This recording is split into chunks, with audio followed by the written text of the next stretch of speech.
Welcome to Overload. This week in Tony Tech Topics, we'll be talking about these GPU releases that have AMD and Nvidia have had. They've all sold out very quickly. In a couple weeks, I'll come back to see how they've all, been restocked, where the prices are. But if you were able to get one at MSRP, kudos to you. Good job. But they sold out fast. AMD did come out with a new driver, though, for this release 25.3.1 with a lot of new features. Probably something I'll do a video on separately, do a full walkthrough. We finally got a 25 release, so I like to do a walkthrough of that. But a lot of enhancements there. And if you have some of the new AMD cards or even some of their new APUs, this is a driver that you'll want to look at. Continuing on the AMD side of things, AMD did announce the 9050 X3D and the 9950 X3D official pricings. Video cards had this article as well. From a tweet from AMD, what is it? He's like a head of something, Jack Huan.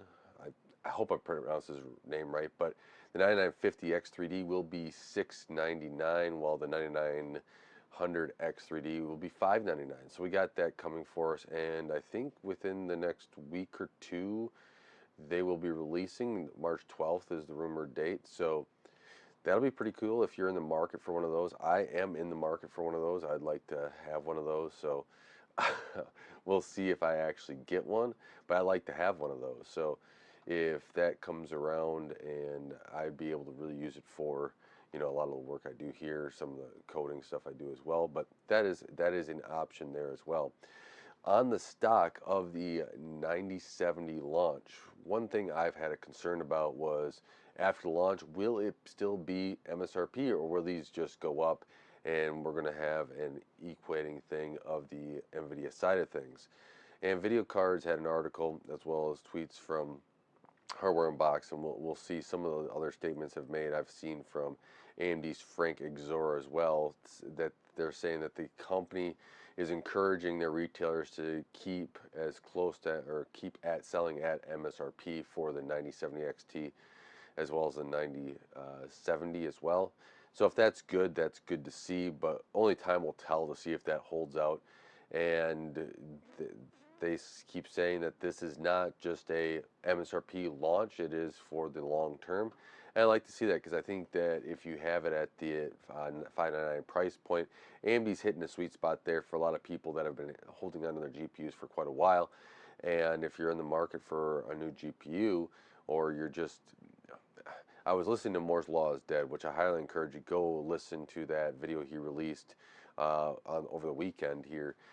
That it was really interesting, that people have been holding on, and they didn't want to go through the same cycle as they did in 2021, where they couldn't find a GPU for a reasonable price point, and they were stuck stuck with their old GPU, or they had to, bite the bullet for a really expensive GPU that was way over MSRP. So people now do not want to be stuck in that position if they've been holding on. And that sentiment I could agree with, right? I happened to pick up a 9070 XT for a reasonable price, and if I was in that position, I probably have the same reaction where, yeah, I want a GPU, I want to upgrade. I'm on something, a 1060 or older, right? Something like that, a 580, and I want to start playing, more games, turn on more features, and I just can't. So let's just jump on while I can to get this GPU here.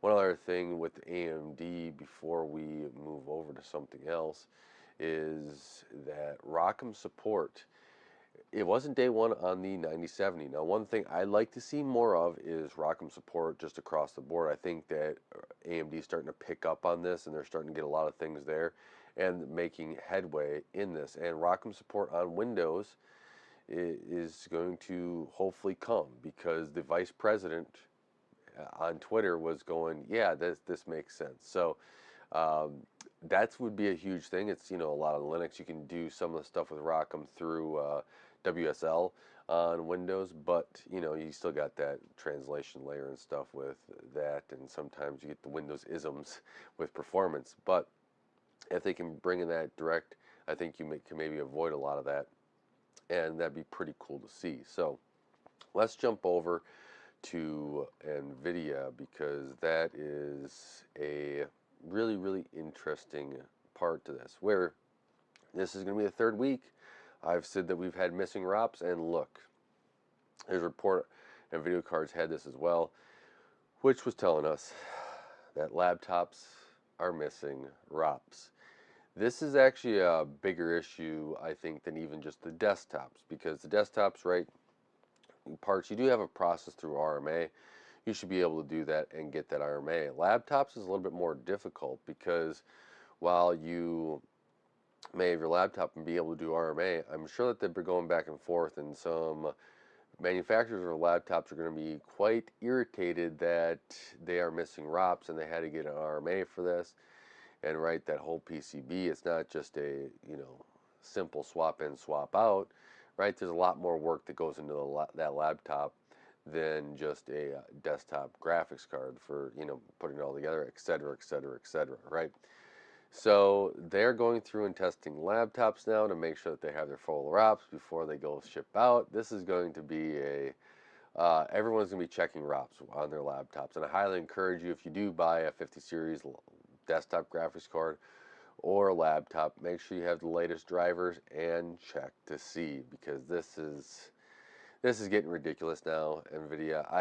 I really want to know what happened there, and that's just my curiosity. I don't know if the general consumer wants to know that, but I'd like to see what Nvidia was doing and what corrections are going to be made. Now, if they want to reach out privately and just tell me, I'm interested, right? It doesn't have to be something. Well, I think you should come on talk about it, but if you don't want to, fine. Rumors will come out eventually, or some leaks eventually, but these are some things that I'd like to see come out, just so that people know about it, right? I think that people would like to see certain things come out and see, okay, they're fixing this for in the future. So another thing I said last week too that I guess I was wrong about, which was the fixes for the black screen for the Blackwell series. That wasn't fully fixed. There were some more reports about it, and Nvidia claims it is now fixed in the newest driver of 72 or 572.70. We'll see, I guess. This is a little bumpy launch for Nvidia, just a tiny one, just a tiny little bumpy launch, right? Gave AMD a window to have that stock that they did have to sell a whole bunch of the 9070s, and I think that AMD, or it seems that AMD did a pretty good job. I've been quite impressed with what I've seen. There was even some stuff with AMD hitting some top charts on sale numbers on Amazon, which I couldn't really find anything on Amazon for the Nvidia card, so I was shocked about that they were able to get that out.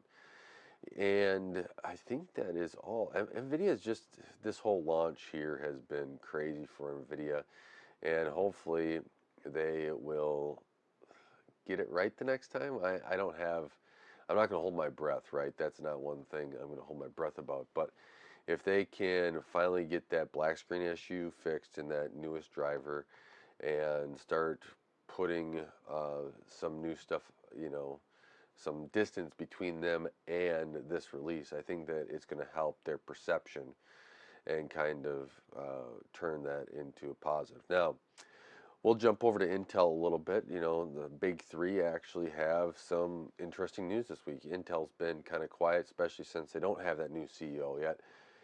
A little concerning they haven't been able to find a new CEO yet. I'm hoping they're trying to get through some things and get there, because while shared CEOs may work for a little bit, normally that's not a thing that you want to continue on, as if there's any strife between the two, that can be a negative. So hopefully they're getting that out. But they had that lawsuit. Remember, there was that lawsuit that that triggered that huge bear run in 2024 and stuff on the stock side of things, and shareholders were now suing Intel. Well, that is dismissed for insufficient evidence. However, they can still amend that complaint to provide more evidence to get this rolling. Now, there was, we'll see where this goes, and WCCF Tech had this article on there. So check that out if you're interested in more in-depth stuff. But on my side, this whole thing of, Intel not fully reporting, this is why companies need to really just be more open. But if you're a public company, right, you have to be more open about stuff, and you're so worried about getting sued from your shareholders and stuff. Well, the problem is that now you get things like this, where it can really hurt you in the long run because you're just trying to sort through and go through all this legal mumbo jumbo all the time, rather than having everything up front and honest to begin with, so your shareholders could invest properly and view your company properly. I think it's just extra effort that is pointless to continue to go down. Now, I thought that all this Core 200 lineup was all over last year, but Intel is releasing some more to the Core 200 lineup, and well, I guess fine. MWC was, that was last week here, and they're releasing some more processors for the PC refresh. You're not getting the 300, you're getting some more 200 series in there, and that's what Intel decided to go with. This is why they need that CEO, they need that direction, they need that pivotal focus of force, and somebody that can guide them in the right direction, and hopefully they'll get it right. I want to see Intel back.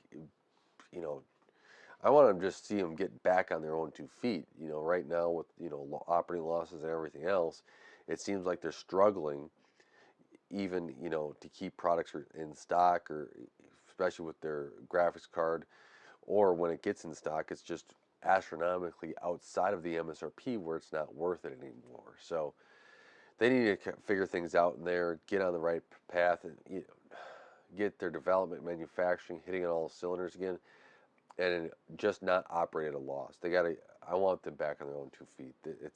It's sad to see the greatness of Intel where they are now. And I don't do too much on phones, but one phone I am interested in is the Nothing phone, or the Nothing company, and they have that new phone 3A and 3A Pro with that camera. They had a whole bunch of marketing fumbles with not setting up the iPhone right when they're comparing them, etc. But it looks like it's a pretty good phone here in the United States, right? It's a little hard. We have to use their beta program, but the price looks, if I recall, the price looks on the beta program look pretty good. Let me just check on that while we're going. And it's nothing spectacular, right? It's a Snapdragon 7 series processor, 32 meg front camera, 50 meg rear, and that, if you're in the cameras, right? The most thing I use my phone for now is the little bit of surfing, doing some business stuff on the go, and then I'm also trying to just get little stuff done. So what is the price of this? $379 for their 12 gig 250 or 12 gigs of RAM, 256 gig storage. What am I doing? What am I thinking of? So there we have that, and so that was pretty interesting. There's World Congress, so you have some phones here, but this is for $379. I'm in the position. Do I need the best phone? I just need a phone to work. So I got the OnePlus 9, and it's still going strong. So who knows, when that clunks out, I'll maybe move to something else. Maybe I'll move to nothing else. Little play on words. That's horrible, I know. Well, you have to deal with it. So this has been a problem, and I've been getting more and more people contacting me about it and stuff like this, is Microsoft's inability to actually create anything that works at all. I know that's more generic, but Neowind had this, which was in all these. I've been getting them from all these articles today are from Neowind, video cards, and WCCF Tech. That's where I kind of got these articles compiled, or that's where they were on, and I kept track of them there. But Microsoft has given an update on OneDrive shared folders. So if you ever share folders with another user, which I have OneDrive, I've shared folders with it, they're showing up as internet shortcuts on some users' computers or laptops or phones or whatever else, right?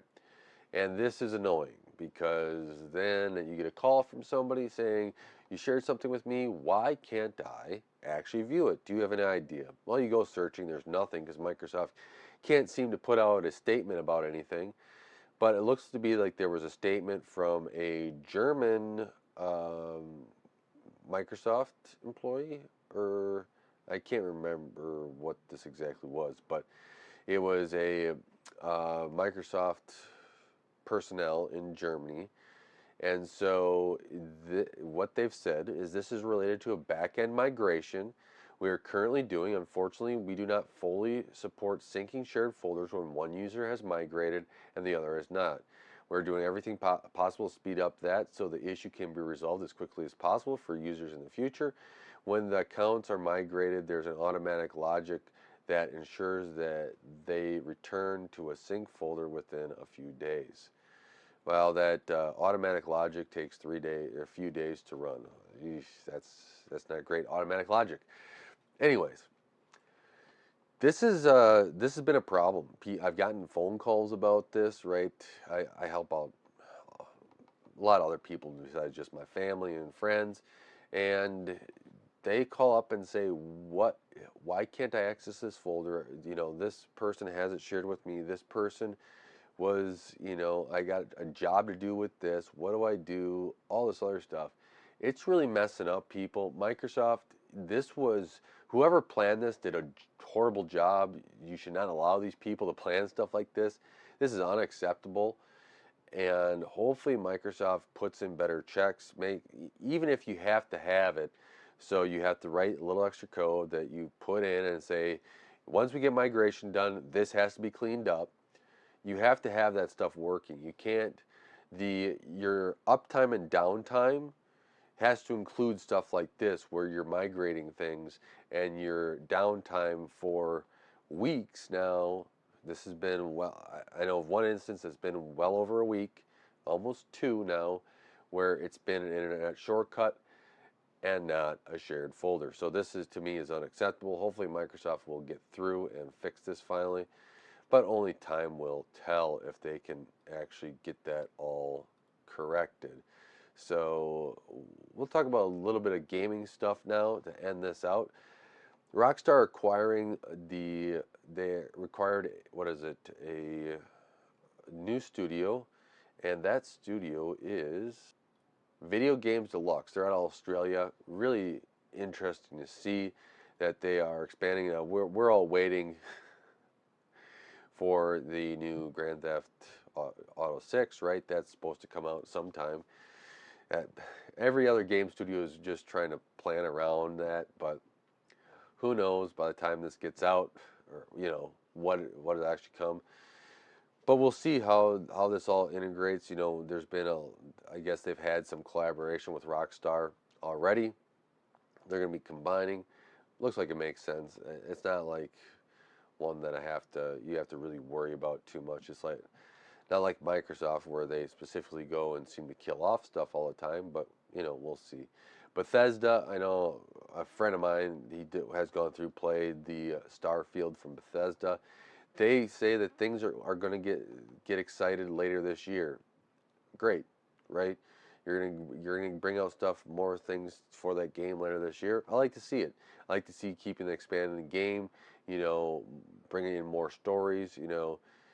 Keep that engagement there, because expanding a game that you bought that you can come back to and get more value out of, I think is very important. I think when I buy a game, I appreciate stuff like that, and I like to see it. So this is one area where I'm glad to see that they've actually been doing a good job here.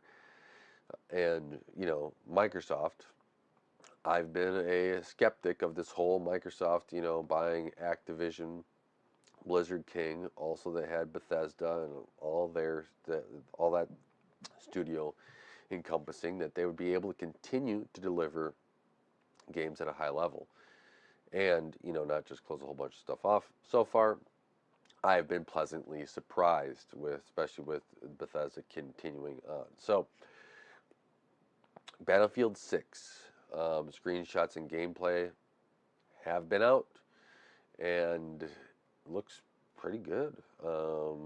we'll see. I haven't played Battlefield in a long time. I enjoyed the early versions of Battlefield. That has been a long time ago now since I've played it.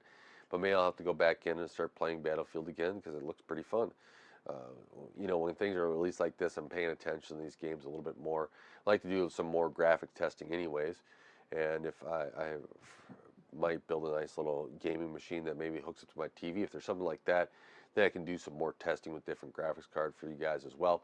But getting some different games and testing them out. So this looks pretty interesting. And I'm like, huh, that looks like something that I wouldn't mind getting, or I'd like to get into, and play. So that's been out there. And one last little teaser that was seemed to be thrown out. There's now rumors from somebody on Twitter that says there may be a 9050 as well. So maybe AMD is going to have that 9070, 9060, 9050, 9040 as well. Was mentioned at some point. But if they're going to fill out all that stack, the APUs are probably going to be encroaching that bottom of the stack. But you get some cards in there that if you're getting something like that, might only be 8 gigs, and you throw that in there, I think that could service a little bit of part of the market, or somebody that doesn't want to, pay $600 for a GPU. So that's all I have this week. Let me know what you think in the comments below. Thanks so much for watching and supporting Rare Overload. I really do appreciate it. I've been getting over this cold here, so hopefully I'll sound a little bit better next week here, where as it continues to clear up, and we're getting a little bit better weather here soon. But next week we got some more topics for you. Thank you so much for watching. Don't forget to like, share, subscribe, hit the bell icon, watch all my videos, as that really does help with the channel. Until next time, God bless.